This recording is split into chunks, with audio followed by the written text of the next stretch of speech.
Fihi, bab tentang tamalluk. Tamalluk itu mungkin kalau bahasa lebih tepat menjilat atau cari muka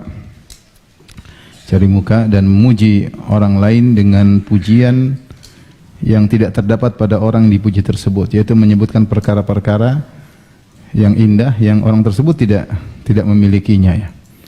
Sering mengatakan engkau adalah seorang yang dermawan padahal pelit misalnya, engkau adalah orang berakhlak mulia padahal akhlaknya buruk. Dalam rangka apa? Dalam rangka cari muka, cari perhatian, atau menjilat karena ada kepentingan duniawi sehingga memuji-muji orang tersebut.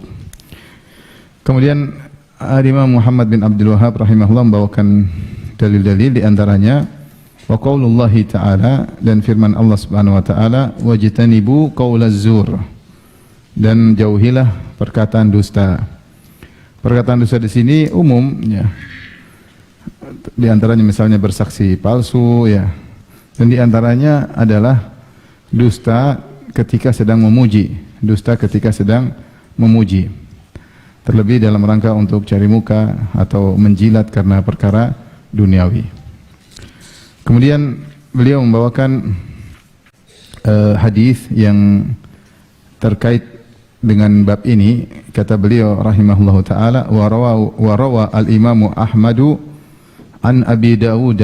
Imam Ahmad meriwayatkan dari Abu Dawud an Syu'bah an Qais ibn Muslim annahu sami'a Tariq ibn Shihabin yuhaddithu an Abdullah. Dia mendengar dari Tariq bin Shihab meriwayatkan dari Abdullah, dia berkata, ini hadis Ibnu Mas'ud, yaitu maksudnya hadis mauquf, ya. Innar rajula, ini perkataan Ibnu Mas'ud radhiyallahu anhu, beliau berkata, innar rajula la yakhruju min baitihi wa ma'ahu dinuhu, sungguh seseorang benar-benar keluar dari rumahnya, wa ma'ahu dinuhu, ketika dia keluar dari rumah dia masih punya agama. Fayalqar rajula wa lahu ilaihi hajah, di tengah jalan dia ketemu dengan seseorang dan dia punya kebutuhan terhadap orang tersebut, kebutuhan duniawi. Fayaqulu lahu, akhirnya supaya dia bisa mendapatkan kebutuhan dari orang tersebut, keperluannya, maka dia memuji orang tersebut. Dia berkata, anta kaita wa kaita, engkau begini, engkau begitu. Yuthni alaihi, dia pun puji orang tersebut, la'allahu an yaqdhiya min hajati syai'an, dengan harapan orang ini akan memenuhi kebutuhannya meskipun sedikit. Fayaskhatullahu alaihi, maka Allah pun murka kepada dia. Fayarji'u wa ma ma'ahu min dinihi syai', maka dia pun kembali tidak membawa agama sama sekali. Ini adalah hadis mauquf, ya, dari riwayat Ibnu Mas'ud, ya. Kalau hadis marfu dari perkataan Nabi SAW, kalau hadis mauquf dari perkataan para sahabat. Ini perkataan Ibnu Mas'ud. Ibnu Mas'ud menjelaskan, ada seorang keluar dari rumahnya, dia masih punya agama, namun gara-gara urusan duniawi dia ketemu orang, maka dia puji-puji orang tersebut, ya. Puji-puji orang tersebut, cari muka sama orang tersebut, sampai mungkin dia menyebutkan hal-hal yang tidak benar, ya, cari muka, akhirnya dia berdusta demi untuk mendapatkan keperluan dari orang tersebut. Bisa jadi dia dapatkan, bisa jadi dia tidak dapatkan. Yang jadi masalah setelah itu, Ibnu Mas'ud berkata, fayaskhatullahu alaihi, Allah murka kepadanya. Kenapa? Karena dia dusta, ya, karena dia berbohong, sehingga dia pulang tidak bawa agama lagi, ya. Dia pulang tidak bawa agama lagi. Bisa jadi keperluannya dipenuhi, dan bisa jadi keperluannya tidak dipenuhi. Sudah cari muka, sudah menjilat-jilat, dunia tidak dapat, agamanya hilang. Apakah ada model-model orang seperti ini? Ada, ya. Terutama kalau sudah musim-musim politik, muncul model-model orang seperti ini, ya. Ya, muji-muji untuk dapat sesuatu duniawi, entah jabatan atau yang lainnya, sampai akhirnya berdusta, membela mati-matian. Terkadang dia dapatkan jabatan tersebut sementara agamanya ambles, ya. Terkadang agamanya hilang, dunia pun tidak dia dapatkan, sehingga dia dimurkai oleh Allah dan dunia pun tidak dia dapatkan. Oleh karenanya seorang berusaha untuk tetap dalam kondisi jujur, ya, dan tidak cari muka sama orang lain, dan tidak menjilat orang lain. Seorang berusaha memfokuskan dirinya kepada Allah Subhanahu wa taala, cari muka kepada Allah, bukan cari muka kepada manusia. Baik, kita lanjutkan hadis bab berikutnya. Bab berikutnya ya lebih fokus lagi tentang terkait dengan masalah memuji. Babu ma jaa fi nahyi an qaulil insani maddahan. Bab tentang larangan seorang suka memuji-muji, ya. Di sini Al-Imam Muhammad bin Abdul Wahhab rahimahullah akan menyebut tentang adab-adab memuji, ya. Mana yang dilarang agar kita ketahui. Qaulullah ta'ala, Allah berfirman, alam tara ilal ladzina yuzakkuna anfusahum, tidakkah engkau melihat kepada orang-orang yang mensucikan diri mereka, yaitu mentazkiyah, merekomendasi diri mereka, memuji diri mereka. Balillahu yuzakki may yasha, akan tapi Allah lah yang mentazkiyah siapa yang Allah kehendaki. Ayat ini kalau kita lihat konteksnya dalam surat An-Nisa ayat 49 adalah terkait dengan orang-orang Yahudi dan Nasara yang dimana mereka memuji diri mereka.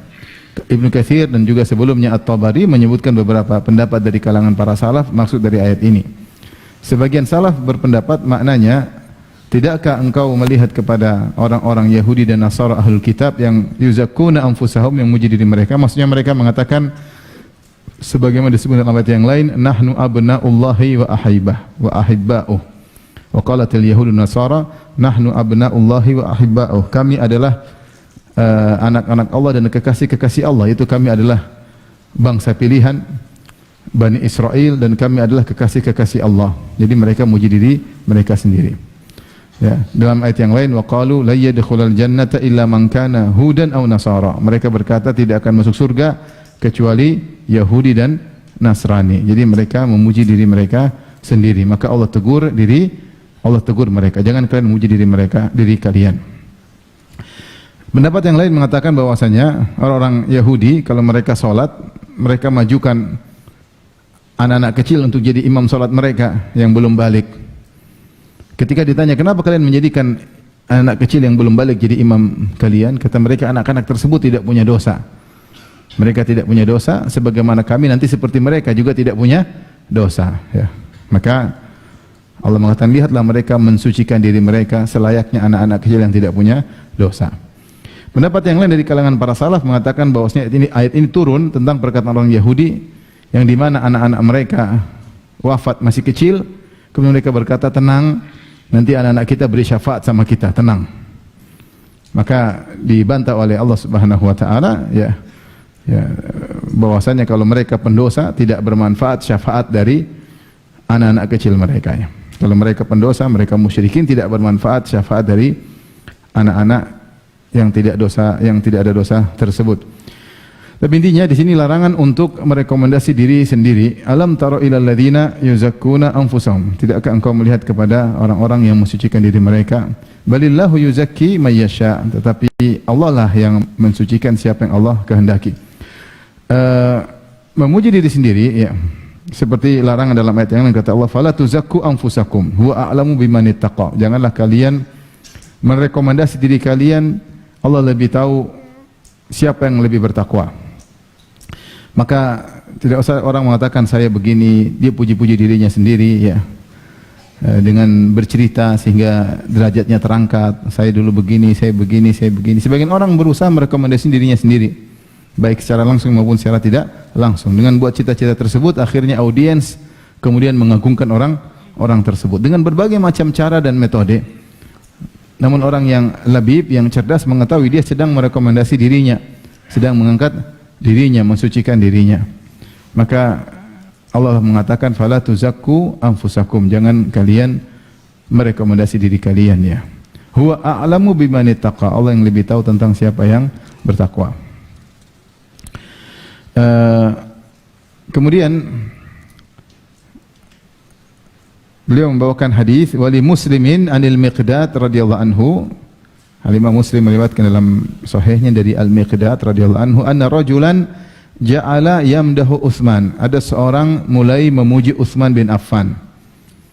Utsman bin Affan mungkin ketika itu seorang Amirul Mukminin, ya. Maka dipuji oleh seorang Dipuji Utsman bin Affan. Fajathal Miqdadu ala rukbatayhi, maka Al-Miqdad kemudian bertelekan di atas dua lututnya, yaitu dia turun ke bawah sambil berdiri di atas dua lututnya. Faja'ala yahthu fi wajhi turab, maka dia pun melemparkan menaburkan tanah ke wajah orang yang memuji tersebut.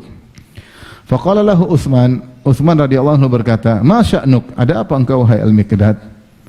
Qala Al-Miqdad berkata, "Inna Rasulullah sallallahu alaihi wasallam qala, sesungguhnya Rasulullah sallallahu bersabda, "Idza ra'aitumul maddahin fahthu fi wujuhimut turab." Kalau kalian melihat ada orang-orang tukang puji-puji, maka lemparkanlah atau taburkanlah kepada wajah mereka tanah. Taburkanlah kepada wajah mereka tanah. Di sini adab yang disampaikan oleh Nabi sallallahu alaihi wasallam, kalau ada orang suka muji-muji, kerjanya suka muji-muji, lemparkanlah tanah atau pasir ke wajahnya. Dan ini juga dalam hadis yang lain diriwayatkan oleh Ibnu Umar. Ibnu Umar pun demikian, ketika melihat ada orang suka muji-muji, maka dia pun melemparkan tanah ke wajah orang tersebut. Kemudian hadis berikutnya, wa fil musnad, dalam musnad an Muawiyah radhiyallahu ta'ala anhu, dari Muawiyah radhiyallahu anhu marfu'an, secara marfu', yaitu dari Nabi sallallahu alaihi wasallam, "Iyyakum wal madha fa innahu adz-dzabhu."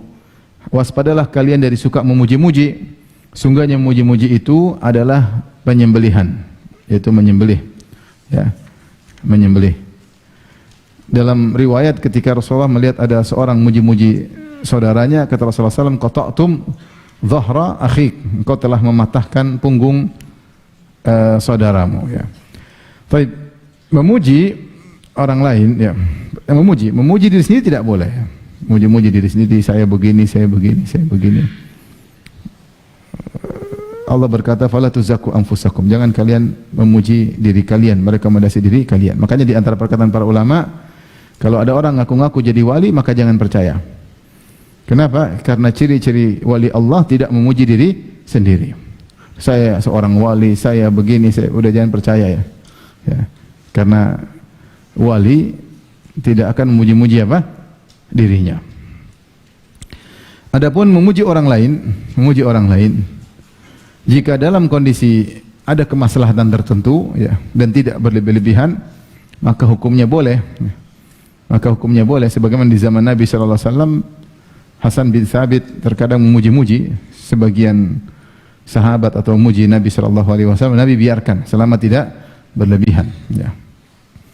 Dan apalagi kalau ada maslahat seperti memotivasi seseorang, ketika Rasulullah sallallahu misalnya mengatakan, "Ni'ma ar-rajulu Abdullah law kana yusalli lail." Sebaik-baik seseorang adalah Abdullah bin Umar seandainya dia tidak meninggalkan salat malam. Di sini Rasulullah SAW memuji, memotivasi dengan mengatakan ini lelaki terbaik kalau dia tidak tinggalkan salat malam. Demikian juga Nabi SAW memuji misalnya Abu Bakar di hadapan Abu Bakar, ya, untuk mengenalkan kepada para sahabat tentang keutamaan Abu Bakar. Rasulullah berkata dalam hadisnya bahwasanya, "Ma nafa'ani malun qat ma nafa'ani malu Abi Bakar." Tidak ada harta bermanfaat kepadaku sebagaimana manfaat hartanya Abu Bakar. Karena Abu Bakar banyak membantu Nabi di awal-awal dakwah, ketika orang-orang tidak punya uang untuk membantu Nabi SAW. Yang pertama kali membantu adalah Abu Bakar, dan Abu Bakar berulang-ulang membantu Nabi SAW, bahkan berinfak dengan seluruh hartanya.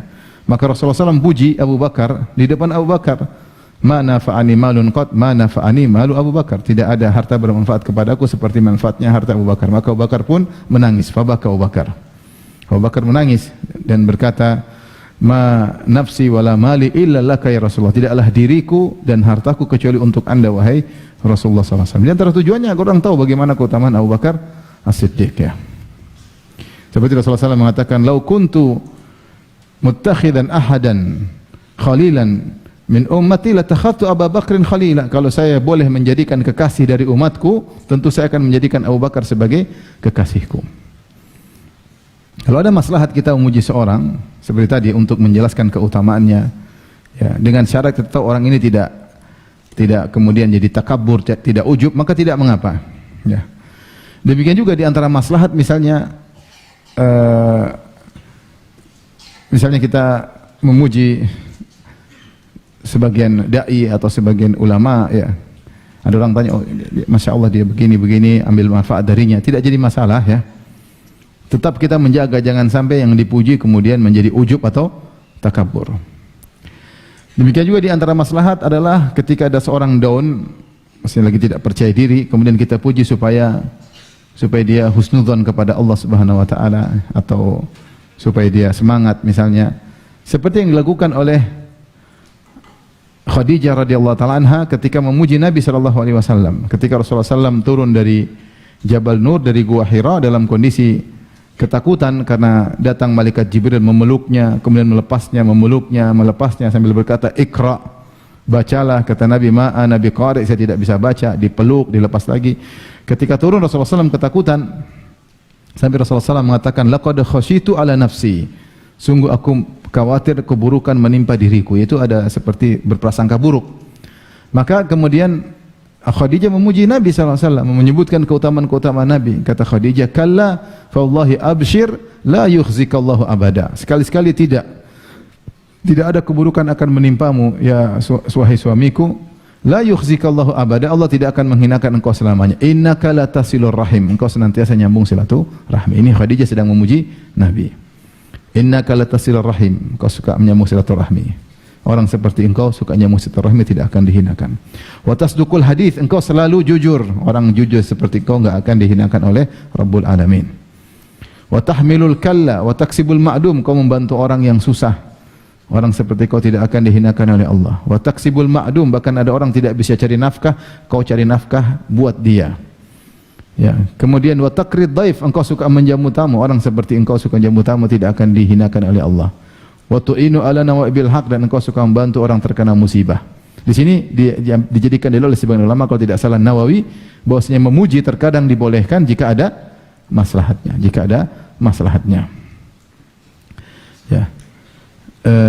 Bahkan seseorang terkadang menyebutkan tentang kebaikan dirinya, ya. Kalau memang benar-benar ada maslahatnya, seperti Ibnu Mas'ud pernah berkata, kalau saya tahu ada seorang a'lamu minni bi ayat bil Quran tablughuhul matiyah, kalau saya tahu ada orang yang lebih tahu tentang Al-Quran daripada saya, yang saya bisa datang kepadanya, maka saya akan mendatanginya. Itu Ibnu Mas'ud mengatakan, saya orang paling ngerti tentang Al-Quran di zaman itu. Ya. Artinya dia berbicara, ya. Dia tahu tentang tafsir Al-Quran yang dia sampaikan. Ini ada sedikit pujian pada diri sendiri. Kenapa? Untuk kemaslahatan orang, agar tidak usah ragu ketika mengambil ilmu dari beliau radhiyallahu taala anhu. Seperti perkataan sebagian sahabat yang lain, ayu sama'in tudhilluni wa ayu ardin tuqilluni, langit mana yang akan mengayomiku dan bumi mana yang akan menaungiku jika aku berkata tentang ayat Al-Quran yang aku tidak punya ilmu. Saya tidak pernah begitu. Ini seperti ada sedikit rekomendasi, tapi ada tujuan, yaitu agar jangan sampai orang tersebut ragu, menuduh kita seakan-akan kita berbicara tanpa ilmu, ya. Kalau ada, intinya kalau ada pujian, ada maslahat, diperbolehkan. Tapi kita tidak buka besar-besar, karena bukanlah kebiasaan para salaf kemudian muji. Mereka terkadang sesekali kalau ada keperluan. Itu pun dengan syarat. Di antara syaratnya, ketika kita memuji orang, pertama harus memuji dengan yang sesungguhnya, yang sungguhnya memang ada pada dia. Tidak boleh kita berbohong. Oh, dia ini begini, masya Allah, padahal enggak begitu, ya. Ya. Ini anak masya Allah hafal Quran 30 juz, padahal juz 30, ya. Tentu enggak boleh, bohong namanya, ya. Masya Allah ini selalu sholat malam, maksudnya sholat isya, misalnya enggak boleh. Ini namanya, kita tahu kita enggak boleh kita bohong, kita mengucapkan pujian-pujian yang tidak berada pada namanya, ini namanya dusta. Fajtanibu qaulaz zur, wajtanibu qaulaz zur. Ya, dan jauhilah perkataan dusta. Muji enggak boleh apa? Enggak boleh dusta. Yang kedua, dengan syarat kita secara, kalaupun kita harus muji, maka kita tidak tahu hakikat orang tersebut. Kita bilang, masya Allah saya tahu orang ini rajin, dia belajar rajin, masya Allah saya tahu dia akhlaknya baik. Kalaupun kita harus muji, maka kita mengatakan wallahu hasibuhu ahsabuhu kadzalik wallahu hasibuhu. Itu menurut persangkaanku, yang lebih tahu adalah siapa? Allah. Wala uzakki 'ala Allahi ahadan. Aku tidak akan mendahului Allah dalam merekomendasi seorang. Allah lebih tahu. Makanya dalam hadis kata Rasulullah SAW, idza kana ahadukum madihan sahibahu la mahalah, kalau ada salah seorang dari kalian harus merekomendasi saudaranya, harus memuji saudaranya, falyaqul, maka hendaknya dia berkata, ahsabuhu kadzalik, itu menurutku. Wallahu hasibuhu, Allah yang lebih tahu tentang dia. Wala uzakki 'ala Allahi ahadan, aku tidak mungkin merekomendasi seorang mendahului Allah. Allah yang lebih tahu, ya. Sehingga ketika kita mengucap tersebut, kita seakan-akan berkata kepada orang itu zahirnya seperti itu. Adapun hakikat dia sendirian di rumah, bagaimana amalan hatinya, saya tidak tahu.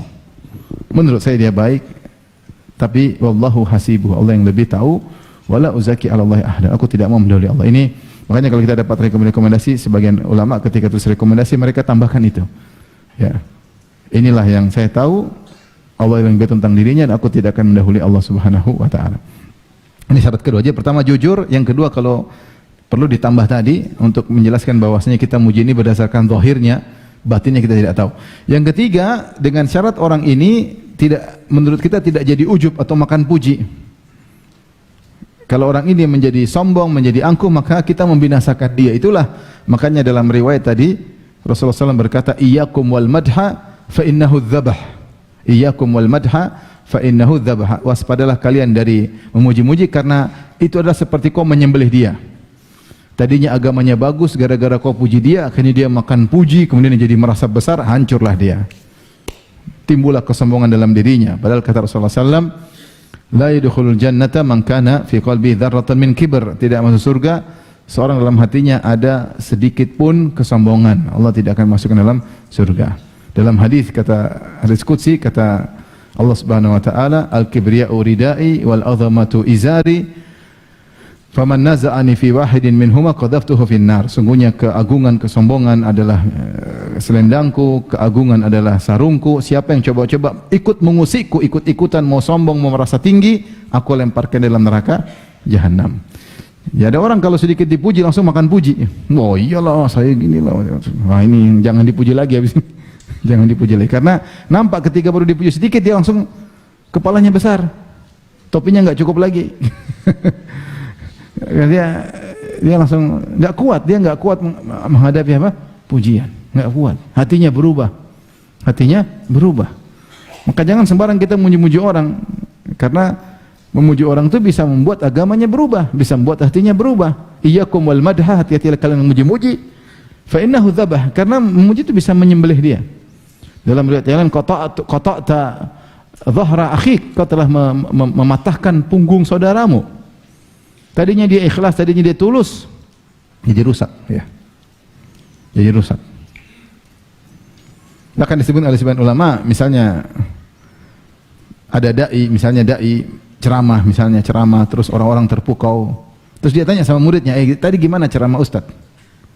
Jangan bilang, oh Ustaz, jangan, biasa aja Ustaz, kurang ilmiah. Biar dia tidak, karena dia bisa jadi sombong, bisa jadi angkuh. Kalau orang memuji semua orang terkesima, padahal ceramah kosong. Kita jangan, ya, karena sebagian orang ada penjilat-penjilat di sekitarnya, ring satunya penjilat semua, sehingga dia lupa diri akhirnya. Tidak ada yang nasihati dia merasa dirinya hebat, padahal tidak ada apa-apanya. Karena murid-muridnya ring satunya memang penjilat semua, gimana? Ya. Makanya justru kalau ada kelihatan seorang ingin dipuji, jangan dipuji, dipuji ya. Oleh karenanya, tatkala memuji harus dilihat situasi dan kondisi. Karena Rasulullah SAW melarang kalau memuji tanpa aturan. Kalau memuji tanpa aturan bisa memberi mudarat kepada yang memuji maupun yang dipuji. Yang memuji bisa jadi akhirnya bohong, ya enggak? Bohong, menutup-nutupi, menambah-nambahin. Namanya orang muji, nutup-nutupi, nambah-nambahin. Yang kedua, dia juga bisa akhirnya selalu cari muka berarti dia riya. Dia muji itu riya, bukan karena tulus, tapi karena ingin dipuji oleh yang dipuji. Dia ingin dipuji oleh yang dia puji, ya. Sehingga dia cari muka kalau bahasa kita. Ini juga adalah penyakit. Orang melakukan sesuatu cari muka, bukan mencari keridhaan Allah, tapi cari muka. Sehingga dia terjerumus dalam dua bahaya. Pertama bisa jadi dia terjerumus dalam kebohongan, dia tahu, dia tambah-tambahin, itu bohong, nggak boleh. Yang kedua tadi dia akhirnya kerjanya cari muka, jadi penjilat. Pekerjaan yang buruk seperti itu. Jadi penjilat ya. Yang kedua terkait dengan yang dipuji. Yang dipuji bisa jadi kalau dia tidak kuat dia bisa jadi ujub ataupun apa sombong. Seseorang ketika dipuji-puji oleh audiensnya, oleh pengikutnya, dia semakin merasa tinggi, akhirnya angkuh. Dia sudah merasa sampai kedudukan yang tinggi, sehingga mulai dia merendahkan orang lain. Kenapa? Karena terlalu banyak yang muji dia. Imannya nggak kuat, hatinya nggak kuat. Kemudian yang kedua, kalaupun dia orang soleh, tidak suka dipuji, terkadang buat dia malu, dia nggak enak, dia nggak suka dipuji, tapi akhirnya jadi mukanya jadi merah, dia nggak suka. Dia nggak suka. Oleh kita dapati para ulama kita tidak suka dipuji, tidak suka dipuji. Syekh Abdul Razak hafizahullah, saya sering berapa kali dengar cerita ketika Syekh Muhammad bin Shalih Al-Utsaimin rahimahullah datang di UIM, kemudian menyampaikan nasihat, maka kalau tidak salah Syekh Abdul Razak menjadi pembawa acara, kemudian berkata akan menyampaikan nasihat kepada kita al-allamah. Al-allamah itu artinya orang yang sangat alim kalau bahasa Arab, al-allamah. Muhammad bin Shalih Al-Utsaimin, maka Syekh langsung uskut, kata Syekh diam. Kata Syekh diam.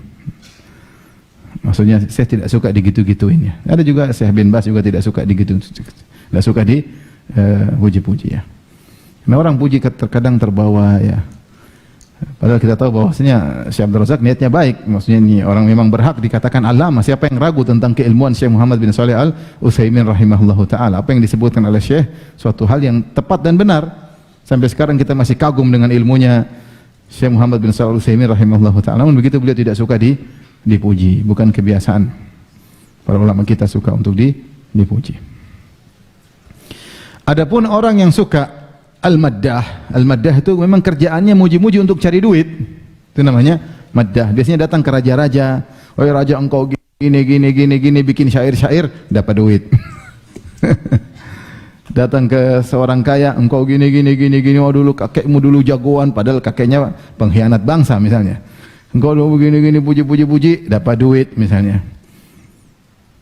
Kata Nabi, kalau kau lihat orang seperti ini yang kerjaannya muji-muji, kasih tanah. Nggak ada duit, ini tanah buat kau. Lemparkanlah tanah di wajahnya. Lemparlah tanah di wajahnya ya.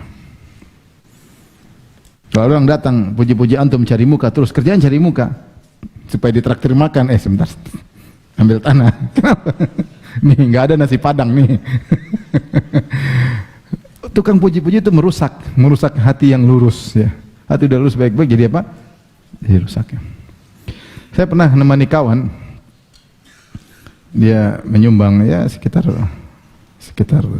kalau tidak salah 9M ya untuk bangun masjid. Kemudian saya temani dan dia pengen lihat aja masjidnya seperti apa. Dan dia sudah pesan tidak usah, dia tidak ingin diketahui orang. Tahu-tahu pas dia hadir di acara pengajian, ada seorang ustadz kemudian menyampaikan, "Alhamdulillah, ini adalah sumbangan dari Bapak Fulan." Waduh, mukanya merah, kemudian dia marah beneran, bukan dibuat-buat, marah. Jadi orang malu, ngapain dipuji-puji, tidak ingin diketahui amalnya, malah disebut-sebut apa? Bukan keberkahan. Dusta itu menghilangkan keberkahan. Wa an Hakim bin Hizam radhiyallahu anhu, dari Hakim bin Hizam radhiyallahu taala anhu marfu'an. Dari Hakim bin Hizam radhiyallahu anhu. Hakim bin Hizam sering saya sampaikan dia adalah ponakannya Khadijah radhiyallahu taala anha, dan dialah yang disebutkan membeli budak yaitu Zaid bin Al-Harithah, kemudian dia hadiahkan kepada Khadijah. Kemudian Khadijah menghadiahkan Zaid bin Al-Harithah kepada Nabi, sehingga Nabi akhirnya menjadikan Zaid bin Al-Harithah sebagai anak angkat. Sampai dulu orang kenal dengan Zaid bin Muhammad. Sampai turun firman Allah menegur, "Ud'uuhum li'abaihim huwa aqsatu 'indallah."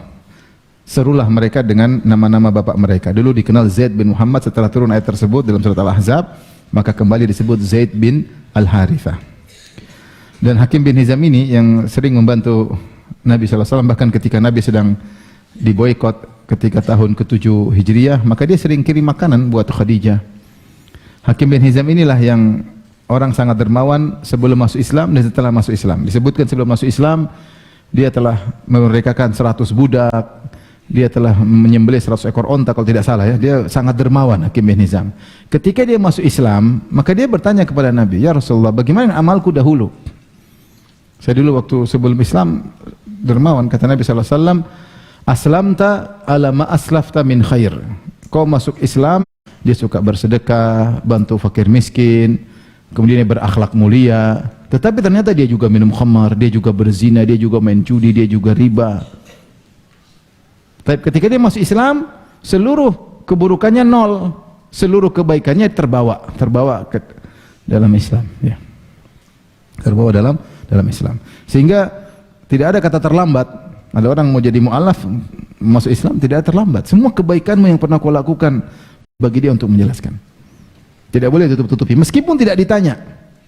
Meskipun tidak berkah, tapi berkah.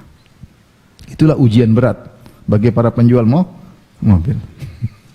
Secara umum jual barang-barang juga demikian. Jadi kalau jujur, dia takut dan dia tahu harga barang akan turun.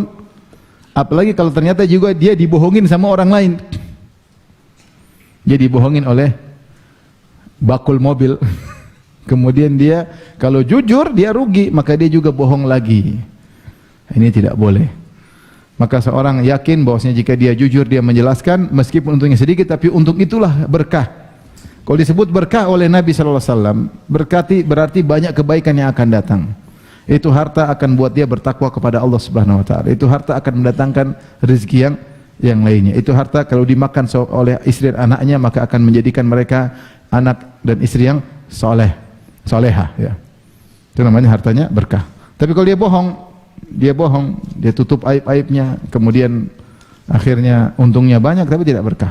Untungnya tidak banyak tapi tidak berkah. Harta itu akan membawa kebinasaan baginya. Saya bacakan perkataan Syekh Shalih Al-Fauzan hafizahullah taala. Beliau berkata,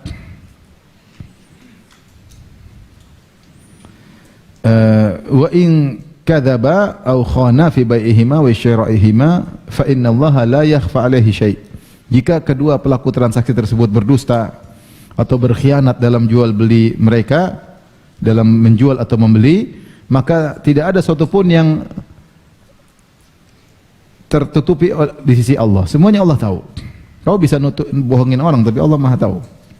Fa huwa muttali'un 'alaihima. Allah mengetahui perbuatan mereka berdua. Mereka menyembunyikan, mereka bohong, Allah tahu. Fa innahu yamhaqu barakata bai'ihim, maka Allah akan menghilangkan keberkahan dari transaksi jual beli mereka berdua. Wa yusbihu malan mamhuqal barakah, maka jadilah harta yang dia dapatkan tadi menjadi harta yang hilang keberkahannya. Kemudian wa idza muhiqat barakatul mal, kalau ternyata keberkahan suatu harta sudah hilang, lam yantafi' bihi sahibuhu, maka pemilik harta tersebut tidak bisa mengambil manfaat dari harta tersebut, tidak bisa mengambil manfaat. Fa in tasaddaqa la yuqbal minhu, kalau dia bersedekah tidak diterima sedekahnya. Kenapa? Harta haram. Wa in akala minhu akala haraman, kalau sedekah enggak terima, kalau makan haram. Wa in tarakahu lil warathati husiba alaihi yaumal qiyamah, kalau ini harta ternyata diwariskan kepada anak-anaknya memakannya, dia yang dihisab karena harta haram. Fasara zadahu ilan nari, maka jadilah harta tersebut bekalnya untuk masuk neraka jahanam. Mengerikan. Ini terkadang harus kita ingat-ingatkan kepada para pedagang ya. Yang penting keberkahan, untung sedikit berkah, meskipun untung banyak tapi rusak, keluarga rusak, anak-anak rusak, hati tidak tenang, kemudian hisab panjang masuk neraka jahanam. Waliyadzubillah. Ayu lahmin nabata an suhtin fannaru aula bihi, semua daging yang muncul gara-gara haram maka lebih pantas untuk dibakar oleh api neraka jahanam. Ada hadis yang sering disampaikan oleh Syekh Abdul Razak. Rasulullah SAW bersabda, arba'un idza kunna fika, 4 perkara kalau ada pada dirimu, fala alaika ma fataka minad dunya, kalau kau punya 4 perangai ini, maka dunia yang luput darimu tidak akan memberi mudarat kepadamu. Jangan pedulikan, yang penting kau punya 4 perkara ini. Ini penting bagi para pedagang. Apa 4 perangai tersebut? Kata Nabi SAW, hifdzu amanah, jaga amanah, wa sidqul hadis, jujur ya, wa husnu khuluqin, berakhlak mulia, wa iffatu tu'matin, yaitu tidak makan yang haram. Kau punya 4 ini, meskipun kau tidak dapat dunia tidak memberi mudarat kepadamu. Jaga amanah, jujur, akhlak mulia, jangan makan haram. Ini sulit dilakukan oleh para pedagang, apalagi para ikut tender. Wah, susah ya. Amanah susah, jujur juga susah. Kalau perlu nyogok-nyogok ya. Akhlak mulia juga susah. Orang banyak terkadang masuk dalam perdagangan jadi pembohong, jadi. Sampai saya ketemu dengan sebagian seorang kerja di suatu kegiatan usaha. Dia bilang, "Ustadz, semua yang ikut usaha seperti saya ini 90% semuanya bajingan, Ustadz. Yang 10% baru belajar jadi bajingan," katanya. Isinya kacau semua, bohong, dusta, main perempuan, ini pokoknya nyogok sana, nyogok sini. Memang cepat kaya, tapi isinya semua kejahatan. Tidak berkah, sebenarnya tidak berkah. Hisab panjang di akhirat. Kalau sedekah tidak diterima. Jadi warisan anak-anak yang nikmati, kita yang dihisab. Pokoknya jujur, jaga amanah, akhlak mulia. Makan halal, tidak dapat dunia, cuek aja. Nanti Allah kasih yang lain. Ikut tender. Ternyata kalau jujur nggak dapat, ya udah nggak usah. Apa? Ada tawaran usaha, tapi situ isinya sogok menyogok, haram, enggak usah, enggak usah. Fama alaika ma fataka min dunya. Kata Nabi, tidak akan beri mudarat kepadamu dunia yang luput darimu. Enggak usah peduli. Akan ada cara Allah kasih yang halal. Dan saya sering sampaikan, seorang rizkinya sudah dicatat oleh Allah. Mau cara halal, cara haram, hasilnya sama. Kalau kamu ikut cara-cara haram, maka banyak cara halal yang Allah tutup. Harusnya nanti dibuka oleh Allah, tapi karena kau sudah tergoda dengan cara haram, cara halal yang akhirnya Allah tutup. Tapi kalau kau bertahan, Allah akan buka cepat atau lambat, karena rezekimu tidak berubah. Itu saja. Kata Nabi SAW, "Inna Jibrila nafatha fi ruhi." Sungguhnya Jibril telah memberi wahyu kepadaku, ya, dari Allah Subhanahu wa taala, "Anna nafsan lan tamuta hatta tastakmila rizqaha." Tidak ada satu jiwa pun yang meninggal kecuali telah sempurna rezekinya sebagaimana yang dicatat. Fa'ajmilu fi talab. Kalau begitu cari harta dengan cara yang baik, jangan ngoyo, ya, cari berusaha, tapi jangan sampai satu hari 25 jam, jangan 24 kerja, lemburan 1 jam, jangan. Kata Nabi SAW, "Khudhu mahalla," ambil yang halal, da'u maharum, yang haram tinggalkan, selesai. Itu kaidah. Ragu-ragu, syubhat, enggaklah, nanti Allah buka yang lain. Jangan gara-gara terbayang keuntungan banyak, akhirnya haram dia ambil.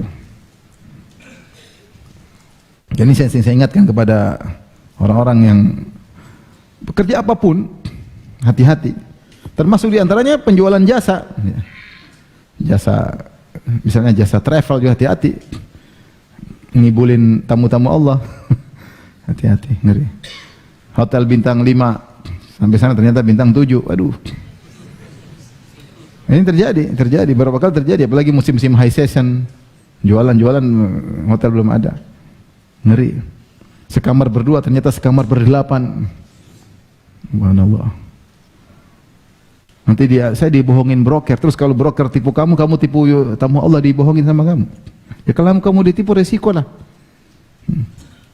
Seperti ibarat orang jualan mangga manis, ada yang beli 1 kilo ternyata asam semua. Kau bilang mangga manis, ternyata 1 kilo saya beli asam semua. Sudah Pak, saya sebakul ditipu orang. Kau baru 1 kilo saya tipu. Tapi kalau kau ditipu jangan tipu orang. Kau dibohongin broker jangan jadikan kemudian ini korban. Itu semua namanya dagang, ya, risiko. Ngeri. Maka jangan sampai bohong, ya. Kita ini alhamdulillah jujur masih bisa makan, alhamdulillah. Taruhlah antum kerja nggak dapat duit, antum bisa dapat uang zakat, masih bisa makan, alhamdulillah.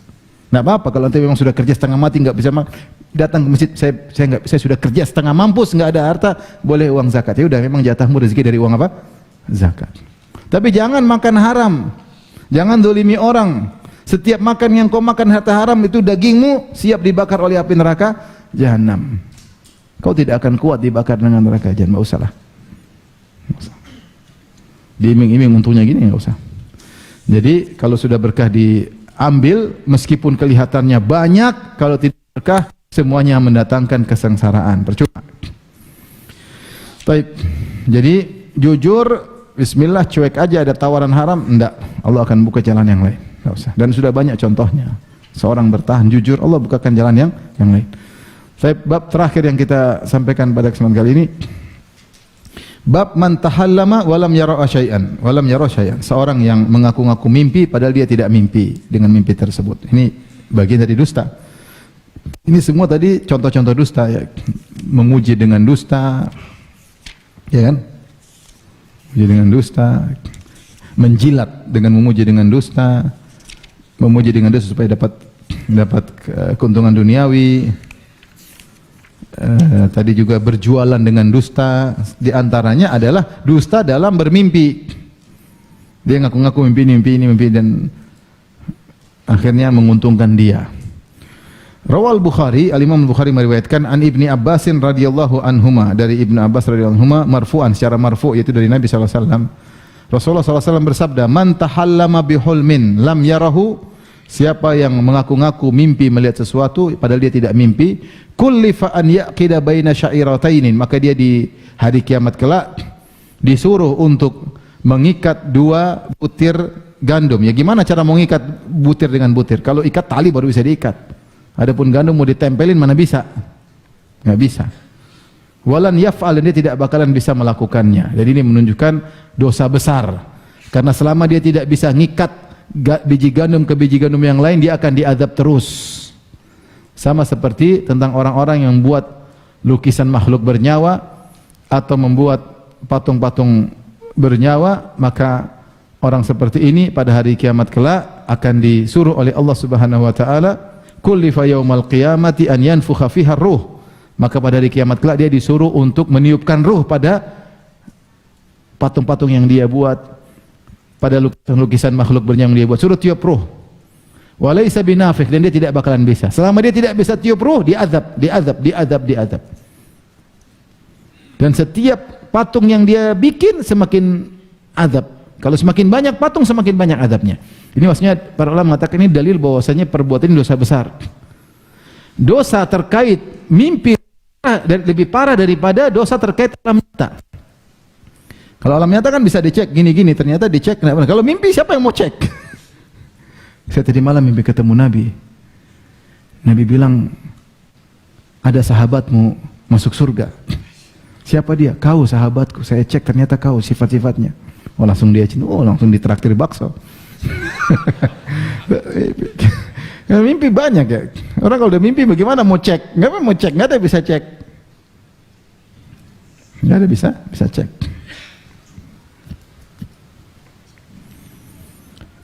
Dan sudah banyak orang jualan agama dengan mimpi. Contohnya dilakukan oleh siapa? Dilakukan oleh penulis Fusul Hikam, yaitu Ibnul Arabi. Ibnul Arabi, tokoh Wahdatul Wujud, dalam kitab Fusul Hikam, dia bilang di mukaddimahnya, ini buku saya tulis kenapa? Kejadian saya sedang tidur, tahu-tahu saya didatangi oleh Rasulullah sallallahu alaihi wasallam. Kemudian Rasulullah SAW mendiktekan saya buku Fusul Hikam, ini sekitar 300 halaman. Kemudian kata Nabi, sebarkanlah buat umatku. Maka sekarang saya sebarkan, saya tidak menambah satu huruf pun dan dia tidak mengurangi satu huruf pun. Kemudian dia sebarin. Tapi orang baca, oh, ini dari Nabi. Ternyata buku itu isinya Fir'aun masuk surga, subhanallah. Tapi dia kasih mukaddimah, ini pesan dari Nabi. Maka saya amanah, saya sampaikan buku ini, saya tidak tambah satu huruf dan saya tidak kurangi satu huruf. Ini dalam kitab Fusul Hikam. Bukan Ibnul Arabi, Ibnu Arabi tanpa alif lam, Ibnu Arabi. Kalau Ibnul Arabi Al-Maliki. Ya, ini Ibnu Arabi, pemilik Wahdatul Wujud. Dalam mukaddimah kitab Fusul Hikam dia mengatakan ini dari mimpi dari Nabi sallallahu alaihi wasallam. Ternyata kita baca Fir'aun masuk apa? Surga. Tapi lagi pula lama kali mimpinya, berarti Rasulullah diktekan 300 halaman. Pertama, yang kedua hafalannya kuat berarti kan. 300 halaman tuh panjang enggak? Panjang. Kemudian ini bangun, catat. Jelas pembohong. Jelas apa? Pembohong. Seperti ini mimpi tapi bohong. Karena jelas mimpinya bohong. Gimana dia mau dengar 300 halaman atau 200 halaman dalam satu mimpi, kemudian dia bisa ungkapkan semuanya, dia bilang saya tidak tambah satu huruf pun, tidak saya kurangi satu huruf pun. Jelas dia bohong. Seperti Syekh Abdul Razak cerita, ada buku, dia pernah dapat buku isinya zikir-zikir bid'ah, bahkan ada isi syirik-syirik. Orang kalau baca kata Syekh, tidak mungkin dia mau terima buku ini karena zikir ngawur-ngawur semua. Ternyata di akhirnya ditulis. Sebenarnya saya tulis buku ini udah lama, kata penulisnya. Cuma saya ragu-ragu untuk nyebarin atau tidak. Sampai akhirnya saya tidur, Nabi datang. Apa yang buat kau ragu nyebarin buku tersebut? Sebarkanlah manfaat buat umat. Saya bangun, tapi saya masih ragu-ragu, saya tidak sebarkan lagi. Saya mimpi lagi datang Abu Bakar. Kenapa kau ragu-ragu, sebarin aja. Kemudian datang Umar, datang Utsman, datang Ali. Akhirnya saya sebarin demi kemaslahatan. Orang yang baca ini orang awam. Ini buku luar biasa ini kan. Namanya orang awam suka apa? Mimpi. Dengar suka cerita-cerita begitu kan. Apalagi cerita, saya tadi malam ketemu Nabi. Seperti dulu ada seorang mimpi. Saya bantah dia. Dia bilang apa? Saya ketemu Nabi. Kemudian Nabi bilang panggil saya sini, masuk ke dalam kemah bersama Nabi. Kata dia, saya masih ada tugas ya Rasulullah, pengen dakwah dan macam-macam. Kata Nabi, kalau umurmu kau akan bersamaku sebelum 40 tahun. Baik. Tahu-tahu dia meninggal umur 42 atau 41. Kan berarti mimpi Nabi salah dong. Sudah gembar-gemborkan, ternyata Nabi salah mimpi. Ternyata dia salah mimpi. Berarti Nabi bohong. Nabi bilang kau meninggal sebelum 40, ternyata dia meninggal umur berapa? 41 ya. Kan bohong namanya. Tapi orang dengar cerita begini, Masya Allah, mimpi ketemu Nabi, satu kemah sama Nabi. Kalau satu kemah sama Nabi kan sama-sama di surga. Orang awam kan mahamnya seperti itu. Jadi bahaya kalau orang ngaku-ngaku mimpi, ternyata dia tidak mimpi. Karena dalam mimpi tersebut ada rekomendasi terhadap dirinya. Saya bertemu Abu Bakar, bertemu Umar, bertemu Utsman ya. Karena macam-macam. Saya pernah ketemu orang, saya ketemu Nabi. Benar ketemu Nabi ya? 3 hari saya mimpi berkelahi dengan setan, berkelahi. Hari keempat saya mimpi ketemu Nabi. Ketemu Abu Bakar, Umar, Utsman. Bagaimana wajahnya? Saya tanya. Wajahnya bercahaya, Firanda. Ada jenggotnya enggak? Enggak ada. Wah, itu Nabi palsu, kata saya enggak. Nabi, Rasulullah, Umar semua berjenggot. Sampai ada satu orang datang kepada saya pernah misi di luar negeri, ada orang datang, Ustaz, benar Ustaz, saya pernah mimpi, cuma saya malu mau cerita. Saya pernah mimpi ketemu Nabi Ustaz, saya datang ketemu dia, cuma saya ragu, karena Nabi pakai songkok nasional, terus pegang rokok, jadi saya ragu-ragu, ini Nabi bukan, cuma saya mau cerita malu, sekarang saya cerita sama antum Ustaz. Jadi saya mimpi ketemu Nabi, cuma saya ragu, Nabi kok modelnya seperti ini. Jadi, itu pun dia jujur. Itu jujur, dia tidak bohong. Tapi yang dia lihat, dibuktikan ternyata bukan apa? Nabi, kan Nabi punya ciri-ciri khusus. Namun banyak orang cerita-cerita mimpi-mimpi ini. Siapa yang ngaku-ngaku mimpi padahal tidak, dosa besar. Dosa besar. Karena dalam mimpi terkadang membuat orang awam mudah terkesima. Oh, gimana kita mau ganggu dia, mimpi ketemu Nabi, Nabi bilang dia begini, Nabi bilang kakeknya begini, Nabi bilang bapaknya begini, orang semua terpesona. Sehingga dalil semua hilang. Orang mendahulukan perasaan daripada dalil. Kita sekarang hidup di zaman banyak orang lebih mendahulukan perasaan daripada dalil, daripada akal sehat. Oleh karena siapa yang mengaku mimpi, maka dia ternyata tidak benar, maka dia dosa besar. Taib azan ya. Taib azan, kalau yang bertanya saya persilahkan. Wallahu ta'ala alam. Insyaallah kita lanjutkan kesempatan yang lain.